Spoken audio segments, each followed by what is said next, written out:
I love crocodilians. I think they're just so interesting. I don't know if I told you the story. When we were in Myanmar, we were retracing the Ramri massacre. Are you familiar with the Ramri massacre? No. You'll love this. So during World War II, when the Japanese were holding Ramri Island in Burma, Myanmar, the Allies came in and started making the Japanese retreat. And in the course of like 2 days, 1,000 Japanese soldiers were eaten by crocodiles, by saltwater crocodiles. What? Yeah. So they were retreating in 2 days? In 2 days. I mean, some reports say it was over a couple of weeks, but the general consensus is 1,000 soldiers were eaten by crocodiles in a very short amount of time.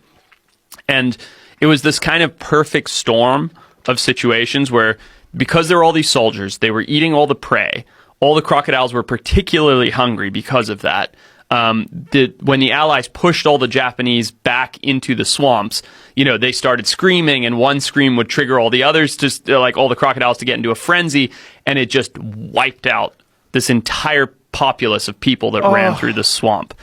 And so we went and retraced these steps to figure it out. We're like, why did this happen? To try and understand it better. And while we were there, this kid got attacked by a crocodile that was 100 years old. So probably the same animal that had eaten people during World War I, or one of them, right?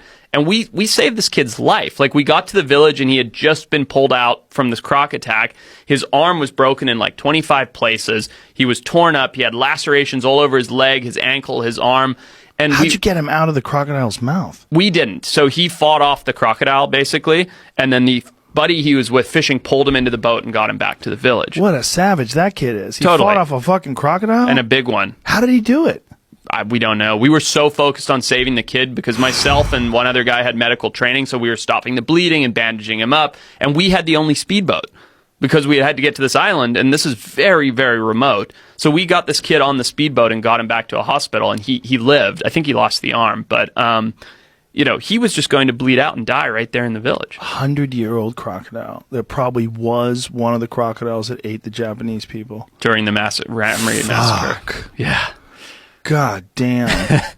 My friend Jim Shockey was in Africa, and they had hired him to hunt crocodiles that were terrorizing this one village. These people had fenced off this area where they could get water and clean and and crocodiles had figured out a way to get through that and attack. And everyone in the village had like a bite mark here, a missing hand, a bite on their head. Like so many people had lost loved ones and friends. And while he was there, a woman who was washing clothes got killed by a crocodile while he was in the village. And these are Nile crocodiles. So